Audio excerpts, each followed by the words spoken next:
Hello student, good evening. कैसे आप लोग? मैं सरवन सर आपके अपनी यूट्यूब चैनल फिर से आप लोग का स्वागत करता हूं। तो चलिए आज क्लास 10th का हम लोग जो है सो समांतर श्रेणी अर्थात अर्थमेटिक्स पढ़ने वाले हैं और इसमें हम लोग जो है सो ऑब्जेक्टिव प्रश्न पढ़ने वाले हैं। और आज मैं आप लोग को 5 ऐसे महत्वपूर्ण MCQ क्वेश्चन अर्थात ऑब्जेक्टिव प्रश्न बताने वाला हूँ जो हम लोग का जो है सो यूनिट टेस्ट हो या फाइनल एग्ज़ाम हो या टेस्ट एग्ज़ाम हो में पूछा जाता है। और ये जो है से हर क्लास के बच्चों से ये पूछा जाता है। कंपटीशन में भी ये बहुत सारा इससे प्रश्न आते हैं। तो चलिए समय को देखते हुए है सो प्रश्नों को हल करते हैं और हल करने का आप लोग प्रयास भी करें। जो बच्चे हैं सो अर्थमेटिक्स पढ़े हुए हैं, उम्मीद है कि बहुत सारे बच्चे इसमें से जान रहे होंगे और जो बच्चे नहीं जान रहे वो वीडियो के अंत तक बने रहें, क्योंकि आज का वीडियो आप लोग के लिए बहुत ही महत्वपूर्ण है। तो समय को देखते हुए चलिए हम लोग आज है सो इसको शुरू करते हैं और उम्मीद है कि आप लोग को यह समझ में आएगा। और समझ में आने के बाद आप लोग जो है से एक प्रश्न से 10 प्रश्न आप बना सकते हैं, चाहे वो बुक से हो या आपका है सो कोई भी गेस्ट पेपर से हो दिया हो या गाइड में दिया हो। आप उसको हल करके देखिए। इस विधि से आप ऐसे इसको चुटकियों में हल कर सकते हैं और एग्ज़ाम में अच्छे अंक प्राप्त कर सकते हैं। तो चलिए देखते हैं। पहला प्रश्न है, निम्न में कौन AP में है? AP मतलब जो है समांतर श्रेणी में है। तो समांतर श्रेणी में अगर पूछा जाता है कौन AP में है, तो सबसे पहले डिफरेंस मतलब दोनों के बीच में अंतर जो है सो बराबर जिसमें आएगा उसी को हम लोग AP कहेंगे, और जिसमें अंतर बराबर नहीं आएगा उसे हम लोग AP नहीं कहेंगे। जैसे मान लीजिए कि 4 में से इसको A1 बोलते हैं, इसको A2 बोलते हैं, इसको A3 बोलते हैं, इसको A4 बोलते हैं। तो इतना देखना नहीं है। 4 में 2 को घटाएंगे तो कितना आ जाएगा? 2 आ जाएगा। 6 में 4 को घटाएंगे कितना आ जाएगा? 2 आ जाएगा। 8 में 6 को घटाएंगे तो कितना आ जाएगा? 2 आ जाएगा। तो ये AP में है। बाद बाकी जब पहला ऑप्शन में AP में दे दिया है तो समझिए कि ये सब AP में नहीं होगा। देखिए 7 में से 3 जाएगा 4, 8 में से 7 जाएगा 1, इसमें से इसको घटाते हैं हम लोग तो कितना आ जाता है? ये 4 आता है। 8 में 7 घटे 1 आएगा। तो दोनों के बीच अंतर है सो क्या है? बराबर नहीं है, इसलिए AP में ये नहीं है। दूसरा प्रश्न है, AP 2, 4, 6, 8 का प्रथम पद A को बोलते हैं प्रथम पद कितना होगा? तो प्रथम पद का मतलब पहला पद। तो पहला पद हम लोग को कितना है? ये 2 है। इसी को बोलते हैं प्रथम पद। इसको A बोलते हैं या A1 भी कह सकते हैं इसको। तो A है कितना? हम लोग का 2 है। तो यही हो गया प्रथम पद। तो A पर हम लोग है सो क्या करेंगे कि टिक लगा देंगे। AP -3, -6, -9, -12 का सार्वंतर D को सार्वंतर बोलते हैं। इस चीज़ को ध्यान देना है। तो सार्वंतर अर्थात हम लोग को जैसे ये A1 हो गया, ये A2 हो गया, ये A3 हो गया और ये A4 हो गया।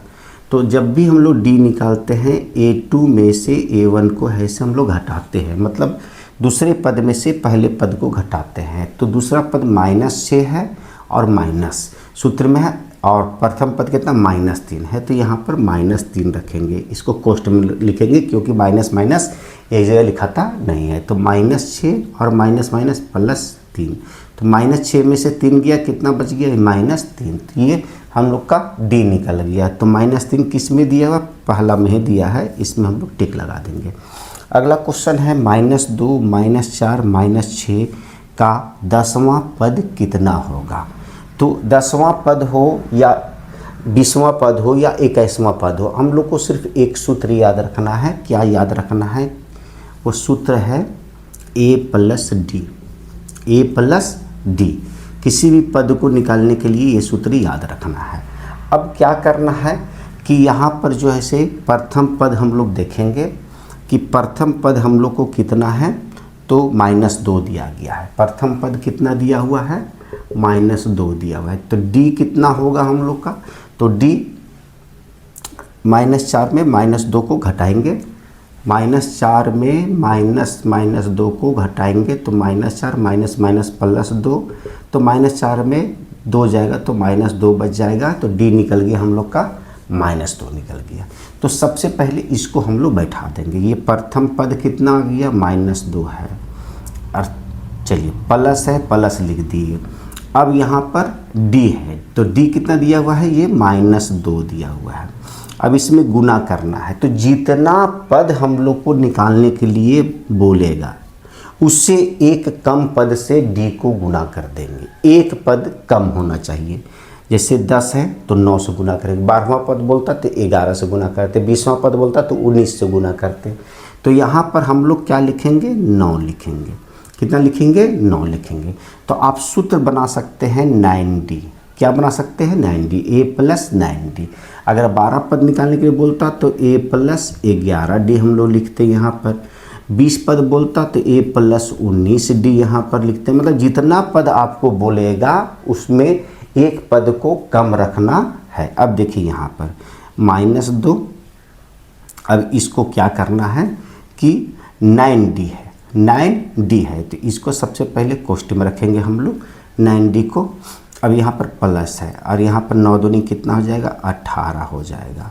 कितना हो जाएगा, 9 दूनी की 18, -18 हो जाएगा। तो -2 और प्लस माइनस -18, तो -2 और -18 कितना हो जाएगा, -20। तो यही हम लोग का निकल गया है 10वां पद। तो -20 किस में दिया हुआ है, तो डी में दिया हुआ है। तो डी ऑप्शन में हम लोग क्या करेंगे, इसको टिक लगा देंगे। तो उम्मीद है कि अभी तक के जो 4 प्रश्न हम बताए हैं आप लोग को वो पूर्ण रूप से आप लोग को समझ में आ गया होगा। चलिए 5वें प्रश्न की ओर चलते हैं हम लोग।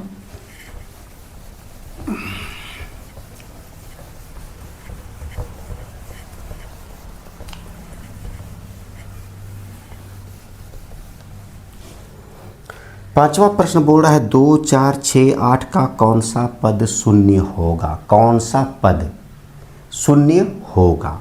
तो सबसे पहले हम लोग a लिखेंगे, a बराबर हो गया 2 और d निकालेंगे तो 4 में से 2 को घटाएंगे। डायरेक्ट अब घटाने का सोचना हम लोग को 2 है। अब पूछ रहा है कि कौन सा पद शून्य होगा। तो किसी भी पद को निकालने के लिए एक सूत्र होता है, इसको याद रखना है, a +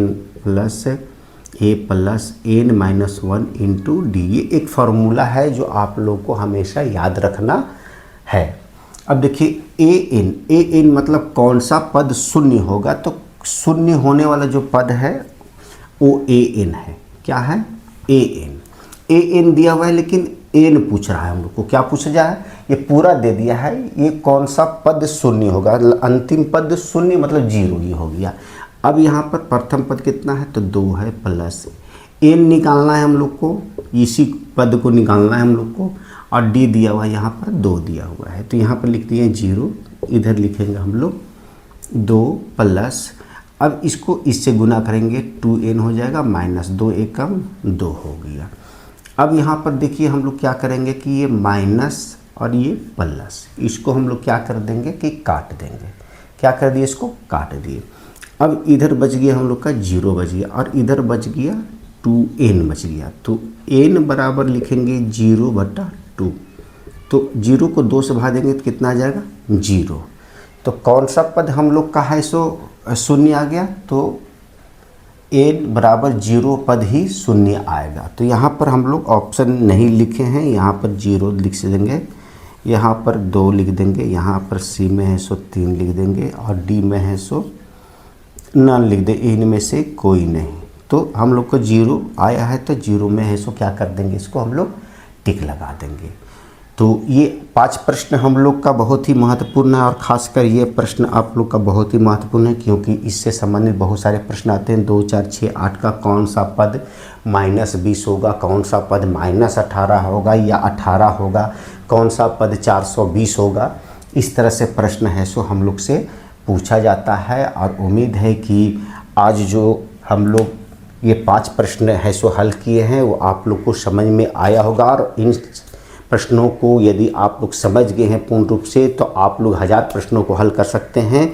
तो यदि आज का वीडियो आप लोग को अच्छा लगा तो मेरे लिए एक लाइक कर दे, शेयर कर दे। और जो बच्चे पहली बार मेरे इस वीडियो में बने हुए हैं, सबसे पहले मेरे इस चैनल को सब्सक्राइब करें और बगल में दिया हुआ बेल आइकन दबाना ना भूलें, ताकि आने वाला वीडियो का नोटिफिकेशन आप लोग को समय से मिल सके और आप एग्ज़ाम में 99.9% ला सकें। तो चलिए फिर मिलते हैं नए वीडियो के साथ, तब तक के लिए have a nice day, take care.